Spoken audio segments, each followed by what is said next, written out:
Why Sea-Watch? The sea and its rules. The sea crossing from Libya to Italy is one of the main routes for refugees and migrants traveling from North Africa to Europe. It is also the world's deadliest migration route. In Libya, people are kept in detention centers where they face torture, rape, and slavery. Crossing the Mediterranean is their only option to escape. They are forced to embark overcrowded inflatable or wooden boats. These boats must be treated as boats in distress, often with little to no petrol, no food, and far too little drinkable water on board. In most cases, people are not equipped with life jackets, communication, or navigation devices. For years, such boats have been treated as emergencies as soon as they had left the shore.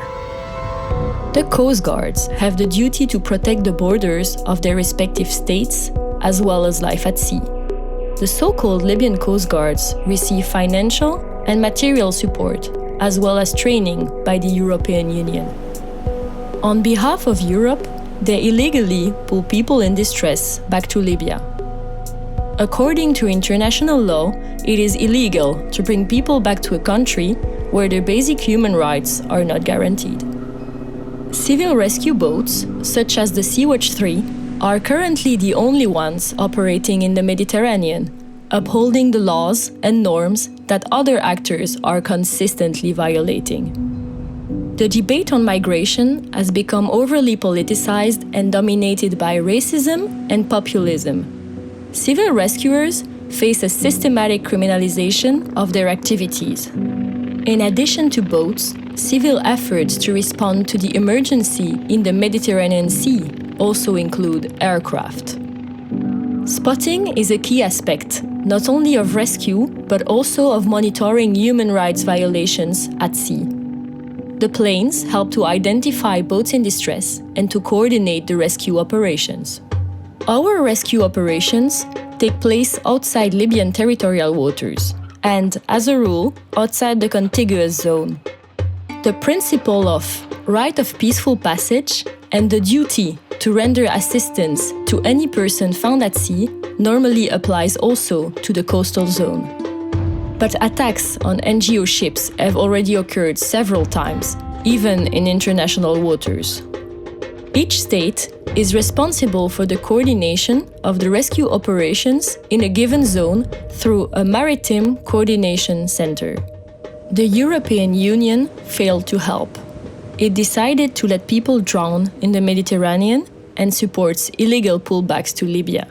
The EU completely stopped its military rescue operations. How does a rescue take place? Civil rescue boats are constantly on the lookout for boats in distress. We are in contact with the relevant authorities, such as the Italian Maritime Rescue Coordination Center in Rome, who have the obligation to coordinate the rescue. When we discover a boat in distress, we collect as much information as possible. We inform the competent coordination center depending on the position of the boat in distress. Until 2017, the authorities used to react immediately and either instructed us to initiate rescue measures or informed us who is taking responsibility. In recent years, we have seen a continuous decline in the willingness of European rescue authorities to fulfill their duty, shifting the responsibility to the inoperative Libyan authorities. To carry out a rescue, we quickly approach the position of the emergency in our speedboats. We calm the people down, prevent them from jumping into the water in panic, and hand out life jackets. Then we start to evacuate the people to the ship, where they gain access to basic services such as water, food, and medical attention. Finally, we mark the boat with a case number, date, and position. Then, we destroy the boat so it does not become a danger to other ships. On board, our doctors identify injured, sick, pregnant, and other vulnerable people. They initiate treatment in our medical room. Many are dehydrated and malnourished. Everyone on board receives a hygiene kit, a water bottle that can be refilled from the ship's water supply, and rescue blankets or warm blankets. We send a report to the relevant authorities so they can best prepare for our arrival. The law. According to international maritime law, people who have been rescued from distress at sea must be taken to the nearest place of safety without delay.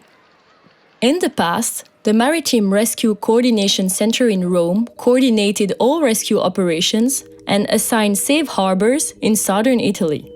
Since 2018, the rescue ships have either been held in port or, if they were operational and conducted rescues, they have not been assigned a safe port anymore.